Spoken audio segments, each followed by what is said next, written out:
Hello friends, हमारे video में आप लोगों का स्वागत है। दोस्तों, आज मैं आप लोगों को एक प्रमेय जो विशेष रूप से कक्षा 10 के बच्चों के लिए है और जो प्रमेय बहुत ही इम्पोर्टेंट है, उस प्रमेय के बारे में आप लोगों को अपने वीडियो के माध्यम से बताने जा रहा हूं। दोस्तों, तो चलिए शुरुआत करते हैं आज के अपने इस वीडियो की। आज का जो हमारा प्रमेय है दोस्तों, वो हमारा प्रमेय जो होगा उसकी मुख्य अवधारणा जो हमारी है वो कहता है कि दो समरूप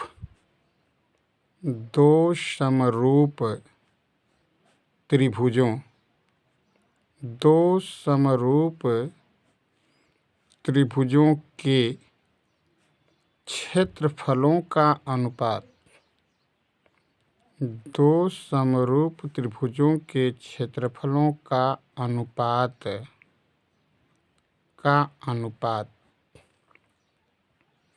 इनकी संगत भुजाओं के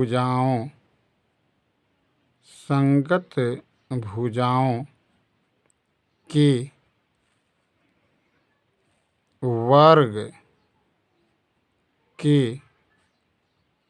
अनुपात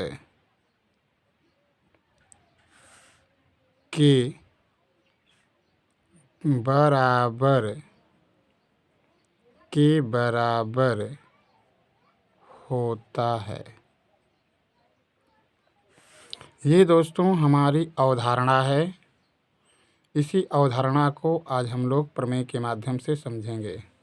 दोस्तों, जैसा कि मैंने लिखा है कि दो समरूप त्रिभुजों के क्षेत्रफलों का अनुपात इनकी संगत भुजाओं के वर्ग के अनुपात के बराबर होता है। इसलिए दोस्तों, अगर हम मान लेते हैं कि हमें दिया है, अगर हम मान लेते हैं कि हमको दिया है, क्या दिया है दोस्तों? जैसा कि आप जानते हैं कि आपको दिया गया है कि दो समरूप त्रिभुज। अगर हम मान लेते हैं कि त्रिभुज ए बी सी समरूप त्रिभुज पी क्यू आर हैं। दोस्तों, ये हमको दो ठो त्रिभुज दिया हुआ है जो आपस में समरूप है। एक हमारा त्रिभुज है ए बी सी और दूसरा त्रिभुज हमारा है पी क्यू आर। ये दोनों त्रिभुज समरूप हैं। और समरूप का आशय दोस्तों, सबसे पहले आपको ये जानना जरूरी है कि समरूप आकृतियाँ वो आकृतियाँ होती हैं जो देखने में एक समान लगती हैं, लेकिन उनकी जो भुजाएं होती हैं वो अलग अलग माप की होती हैं। इस कंडीशन में इस चीज़ को मैं समझाने के लिए आपको यहाँ पर इन दोनों त्रिभुजों का फिगर बना दे रहा हूँ। दोस्तों, एक त्रिभुज हमने बना लिया, यह जिसका नाम हमने दिया ए बी और सी, और एक हमने दूसरा त्रिभुज दोस्तों बनाया जिसका नाम हमने दे दिया पी क्यू और आर। दोस्तों, जैसा कि कहा गया है कि ये दोनों त्रिभुज जो हैं समरूप हैं। अगर ये दोनों त्रिभुज समरूप हैं दोस्तों, तो इसमें आपको ये ख्याल कर लेना होगा कि अगर दोनों आकृतियां समरूप होंगी तो यह जो हमारा एंगल ए होगा इसका संगत कोण पी होगा, और इस कोण बी का संगत कोण जो होगा दोस्तों वो क्यू होगा, और यह जो कोण हमारा सी है इसका संगत कोण दोस्तों हमारा क्या होगा? आर होगा। ठीक है, तो हमको यही सिद्ध करना है दोस्तों कि ये जो दोनों त्रिभुज हैं, तो हमें सिद्ध क्या करना है? हमें सिद्ध ये करना है,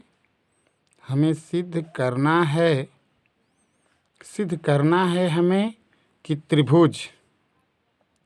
त्रिभुज ए बी सी का जो क्षेत्रफल होगा बटा में यह जो हमारा त्रिभुज पी क्यू आर का क्षेत्रफल जो होगा, यानी इन दोनों समरूप त्रिभुजों के क्षेत्रफलों का अनुपात इनकी संगत भुजाओं के वर्ग के अनुपात के बराबर है दोस्तों।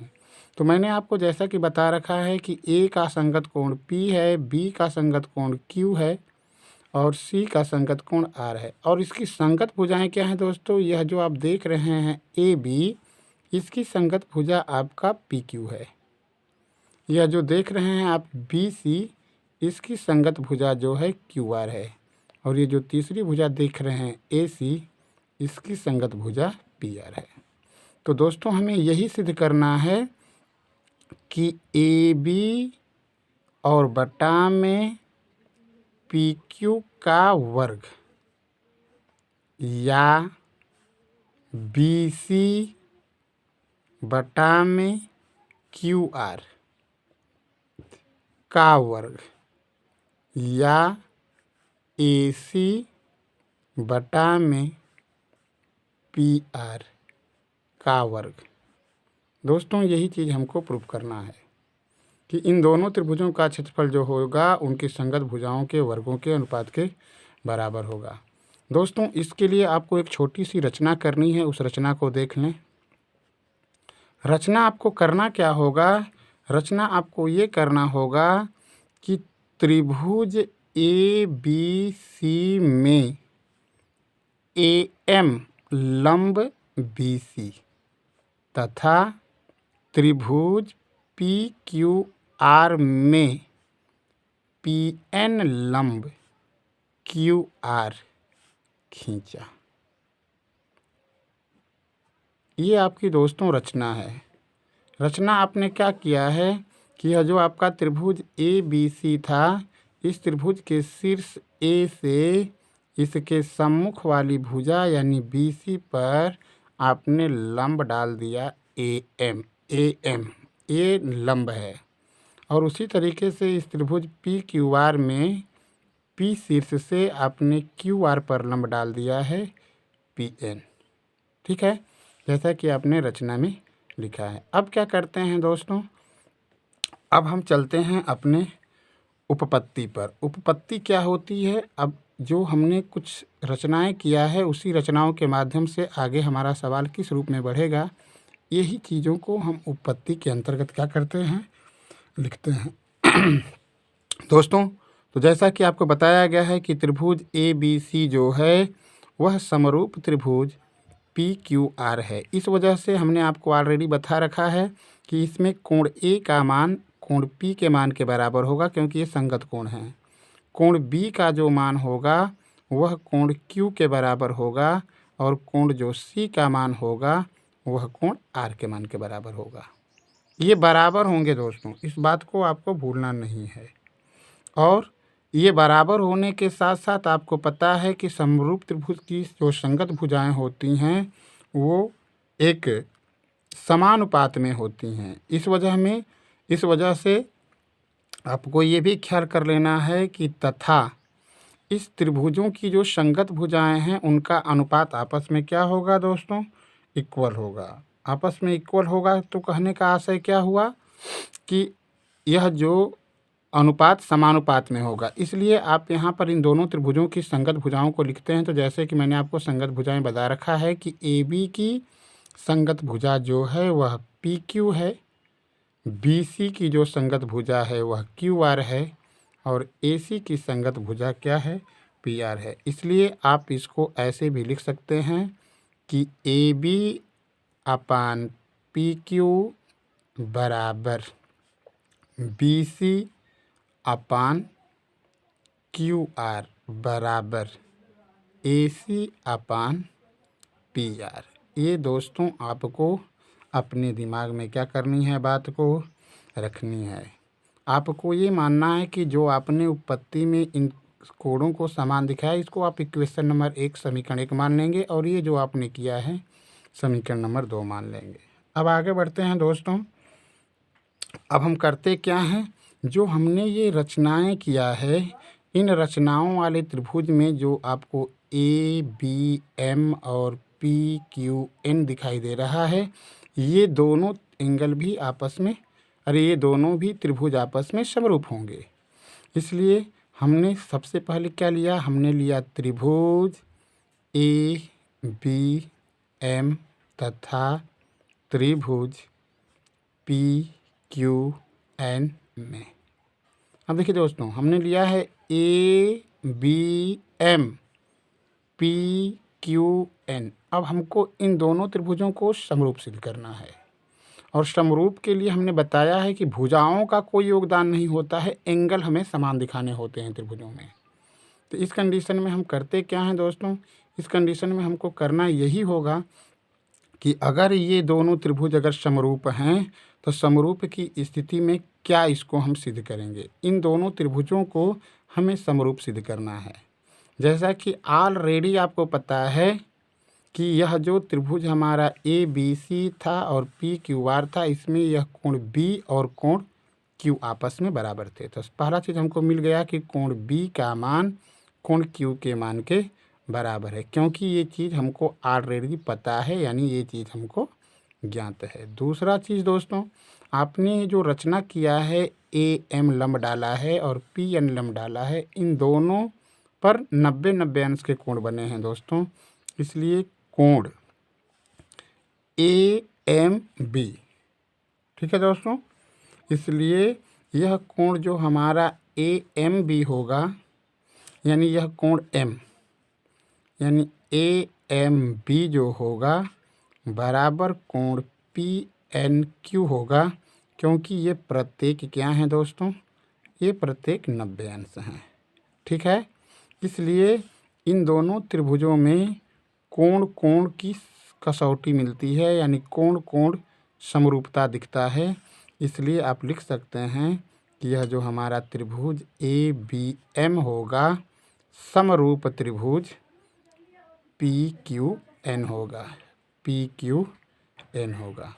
आपने दोस्तों ये सिद्ध कर लिया कि त्रिभुज जो हमारा ए बी एम और पी क्यू एन होगा, ये दोनों त्रिभुज हमारे समरूप हो गए।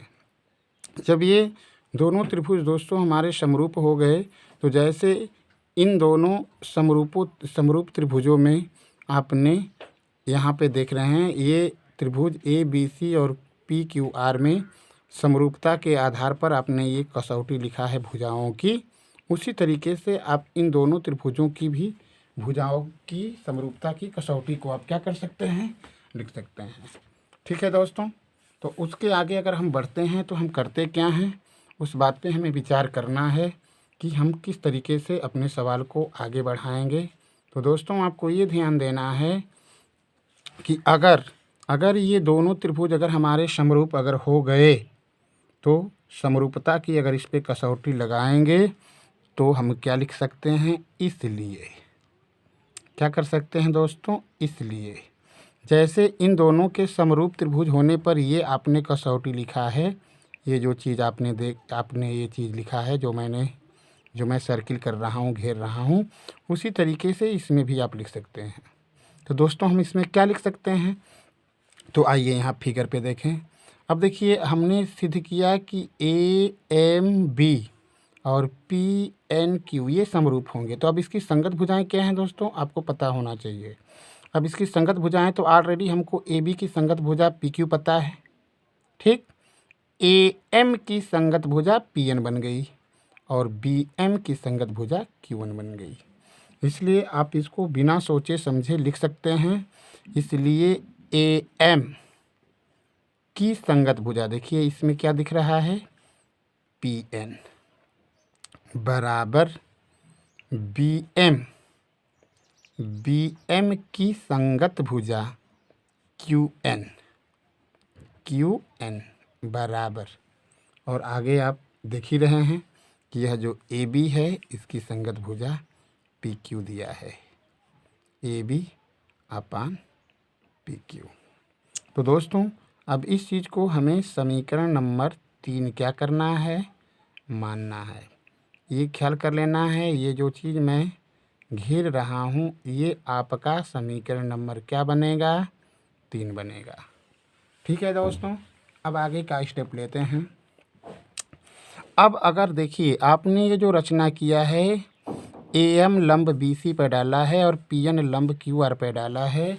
अगर आप इन दोनों त्रिभुजों का अगर आप क्षेत्रफल निकालते हैं तो आपको क्षेत्रफल क्या मिलता है दोस्तों। तो सबसे पहले आप लिखेंगे कि ये जो हमारा त्रिभुज ए बी सी है, त्रिभुज ए बी सी में यह जो ए एम है वह शीर्ष लंब है, शीर्ष लंब है। ठीक है। अतः दोस्तों, अतः त्रिभुज ए बी सी का अगर आप क्षेत्रफल लिखते हैं तो त्रिभुज के क्षेत्रफल का आपको सूत्र पता है कि 1/2 गुणते आधार और गुणते क्या होता है, शीर्ष लंब होता है, शीर्ष लंब। ठीक है दोस्तों, इस तरीके से अगर आप करेंगे तो ये त्रिभुज ए बी सी का जो क्षेत्रफल होगा बराबर 1/2। आधार आपको क्या दिख रहा है दोस्तों, बी सी, और शीर्ष लंब आपको हमने बता रखा है कि इसका शीर्ष एम ए एम है। इस तरीके से दोस्तों ये जो हमारा होगा समीकरण नंबर 4 बनेगा, ये समीकरण 4। इसी प्रकार से लिखेंगे कि त्रिभुज पी क्यू आर में पी एन जो है वह शीर्ष लंब है, पी एन जो है शीर्ष लंब है। अतः त्रिभुज अगर पी क्यू आर का क्षेत्रफल निकालते हैं, पी क्यू आर का क्षेत्रफल, तो आप लिख सकते हैं वही बात 1/2 गुणते आधार गुणते शीर्ष लंब, शीर्ष लंब। इस तरीके से ये हो जाएगा आपका 1/2 गुणते, इसका आधार क्या है, क्यू आर है, और गुणते शीर्ष लंब इसका क्या है, पी एन है। ठीक है दोस्तों, इस तरीके से ये हमारा जो बनता है यह त्रिभुज पी क्यू आर का क्षेत्रफल बनता है, जिसका मान हुआ। अब इसको आप समीकरण नंबर 5 कर लेंगे। ठीक है दोस्तों, तो हमें मुख्य रूप से निकालना क्या है दोस्तों, जैसा कि आपको पता है कि हमें सिद्ध ये करना है कि इन दोनों त्रिभुजों ए बी सी और पी क्यू आर का जो क्षेत्रफल होगा उनकी संगत भुजाओं के वर्ग के बराबर। तो हमारा दोस्तों मुख्य रूप से ताल्लुक जो है समीकरण 4 और समीकरण 5 से चलता है, इसलिए हम यहाँ पे लिखेंगे कि समीकरण 4 में समीकरण 5 का क्या करने पर दोस्तों, भाग देने पर, भाग दे दीजिए। तो इस तरीके से बनता है कि त्रिभुज ए बी सी का जो हमारा क्षेत्रफल है बटा में त्रिभुज पी क्यू आर का जो क्षेत्रफल है बराबर आपका 1/2 गुणते बी सी गुणते ए एम और बटा में 1/2 गुणते क्यू आर गुणते पी एन। ठीक है दोस्तों, कुछ मैंने नहीं किया है, ये आप देख रहे हैं जो समीकरण ये 4 है इसको हमने समीकरण 5 से भाग दिया। तो ये जो बायां पक्ष हमारा है, बायां पक्ष से बायां पक्ष को भाग दिए, और ये जो दायां पक्ष देख रहे हैं आप उसको हमने इसमें दायां पक्ष से भाग दे दिया।